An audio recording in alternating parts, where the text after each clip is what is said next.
बाल टूट रहे हैं, वीक हो रहे हैं? अब टाइम है एक नेचुरल सोल्यूशन ट्राई करने का। 7 Days natural ultra protein hair fall shampoo. Hair fall का दी एंड।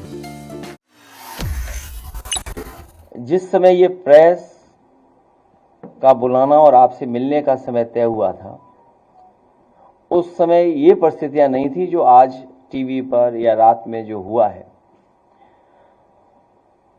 समाजवादी पार्टी ने पहले भी कहा और फिर मैं दोबारा कहता हूं कि जो सरकार फैसला लेना चाहे, ठोस कदम उठाना चाहे, जहां से आतंकवाद शुरू हो रहा है, जहां से आतंकवाद की घटनाएं हो रही हैं, उन्हें खत्म करने के लिए और जड़ से समाप्त करने के लिए, आतंकवाद को जड़ से खत्म करने के लिए जो सरकार फैसला लेना चाहे, सरकार के साथ समाजवादी पार्टी है। जिस समय जड़ पे हमला होगा, ये जो टहनियां दिखाई दे रही हैं वो अपने आप सब समाप्त हो जाएंगी।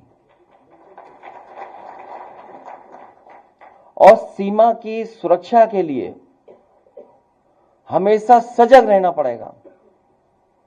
सजग रहते हुए ही सीमा की सुरक्षा हो सकती है और कोई भी चूक की गुंजाइश नहीं हो सकती। हमारी सीमा की सुरक्षा को लेकर के, भारत की सुरक्षा को लेकर के कोई चूक कोई स्वीकार नहीं कर सकता है।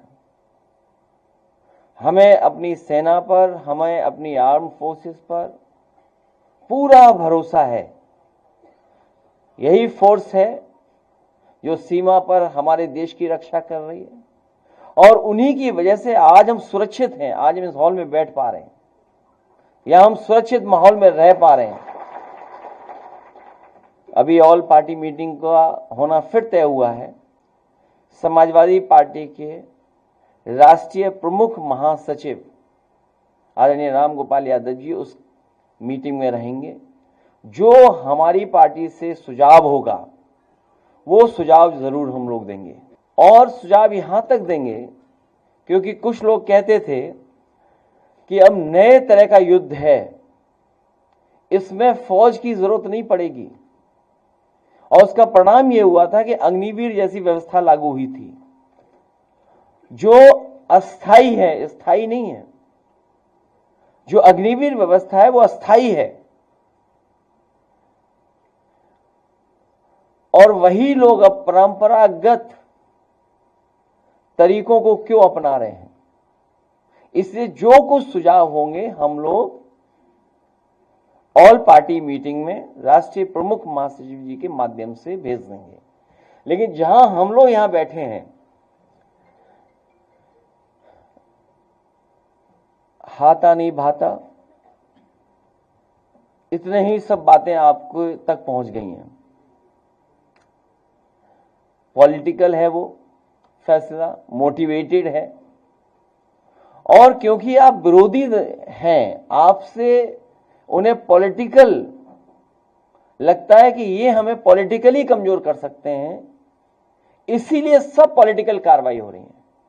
अगर निष्पक्ष कार्रवाई होती तो शायद हम यहां जितने लोग बैठे हैं प्रेस में नहीं बैठते, ना आपसे बातें कर रहे होते।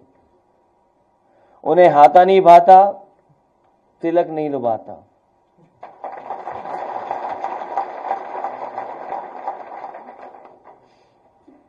और वो ओसीएम है, आउटगोइंग सीएम।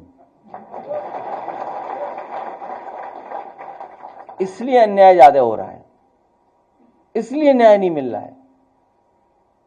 2 डीसीएम भी हैं,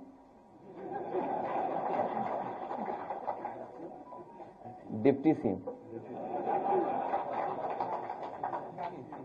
1 ओसीएम, 2 डीसीएम। मान लीजिए उपाध्याय जी का परिवार हमारे साथ यहां है और ये सवाल पहली बार नहीं हम लोगों ने खड़ा किया। याद कीजिए वो समय, जिस समय हम लोग, आप लोग बात कर रहे थे, हमारे साथी बहुत सारे लोग कानपुर देहात पहुंचे थे। एक परिवार जिंदा जला दिया था कहीं कोई सोच सकता है आज के समय पर कि ऐसी घटना हो जाए, बुलडोजर चले, झोपड़ी में आग लगे और जान चली जाए?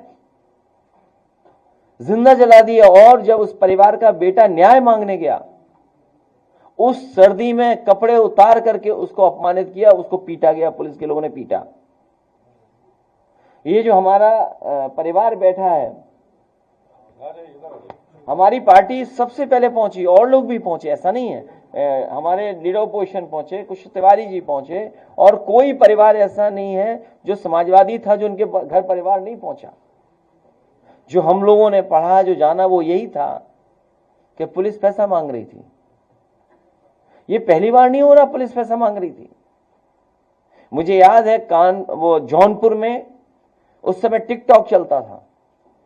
एक बच्चे ने केवल टिकटॉक बनाया, पुलिस को नहीं पसंद आया, पुलिस ले गई। उसके पिताजी को बुलाया कि पैसे चाहिए, हमें इतने पैसे चाहिए, नहीं दोगे तो आपका बेटा नहीं छोड़ा जाएगा। इतना पीटा कि जान चली गई। ये कस्टोडियल डेथ सबसे ज्यादा हो रही है। यूपी नंबर 1 है कस्टोडियल डेथ में। ये कौन दे रहा है आजादी कस्टोडियल डेथ के लिए? किसके कारण ये हो रही कस्टोडियल डेथ? जब आप विधानसभा में बोल देंगे ठोक दो, और जब पुलिस से आप पॉलिटिकल काम लेंगे, आप अपने पॉलिटिकल राइवल्स को जेल भेजने के लिए काम लोगे।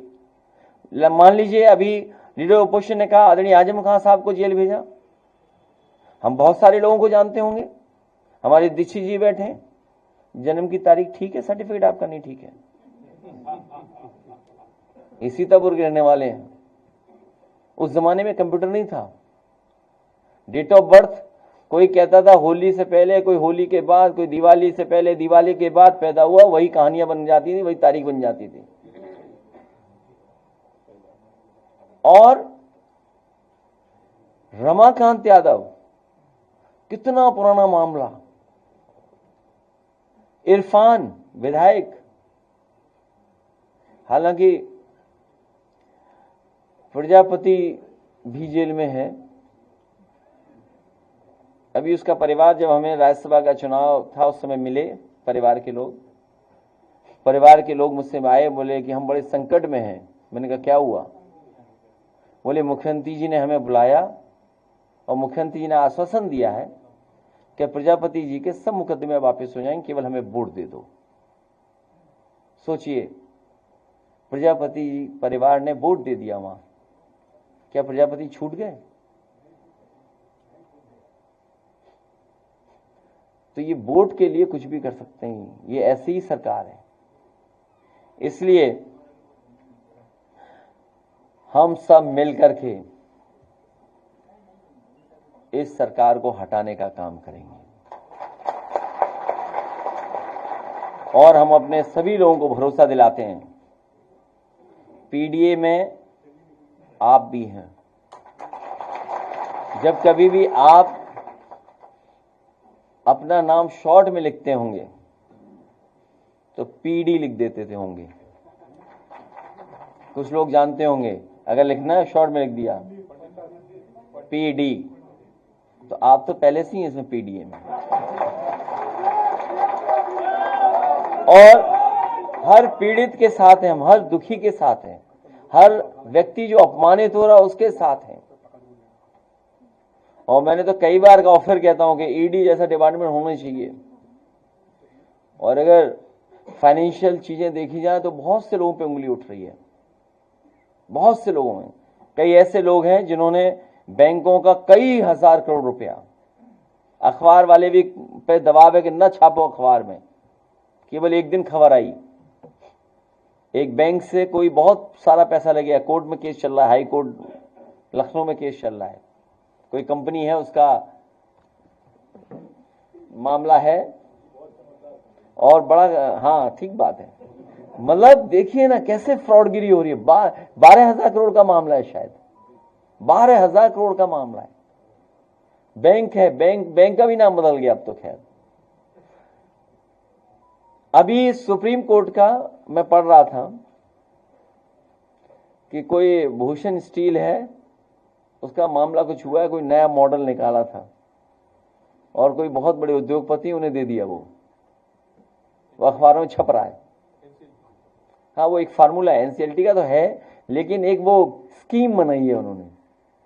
मैंने पहले भी कहा और फिर कहता हूं, हम लोगों पे तो आरोप लगाती है भारतीय जनता पार्टी, न जाने कैसे कैसे आरोप लगाती है, लेकिन भारतीय जनता पार्टी हर स्कीम पैसा कमाने के लिए बनाती है। वही हुआ जो हुआ है वहां पे, भूषण स्टील और एक बड़े उद्योगपति उन्होंने ले लिया बड़ा कारोबार। इसीलिए मैं कह रहा हूं कि इनके अपने लोग सब आजाद हैं, पॉलिटिकल लोगों को ढूंढा जाता है कि इनको कैसे फंसाया जाए, कैसे जेल भेजा जाए। उसी में कुशल तिवारी जी, आप जानते होंगे, फंसा दिए गए आपका भी परिवार। वो आपको इसलिए फंसाया गया, हाथा दूर नहीं है आपके यहां से, बगल में ही है मामला तो इसलिए आपको फंसाया जा रहा है। आपको बिल्कुल फिक्र नहीं करनी चाहिए, लड़िए आप, हम लोग आपके साथ हैं। और जहां तक अन्याय की बात है, ये सरकार अन्याय कर रही है। इसके सामने जो आएगा, इन्हें जातियों से नहीं लेना देना, जो आ गया अगर इनके खिलाफ है उसके साथ सरकार से कार्रवाई करा देंगे। चाहे कितना परेशान हुई है अल्पना वाजपेयी जी, सुमित ओझा उनके परिवार के सदस्य, कहां नहीं गई सोचो, हर एक से मिली, पुलिस प्रशासन सबसे मिली, सबको पता है कि घटना क्या है, लेकिन कार्रवाई नहीं कर रहे। सोचिए आप, हर पीड़ित के साथ हम समाजवादी लोग हैं, हर पीडीए के लोग हर पीड़ित के साथ खड़े दिखाई देंगे।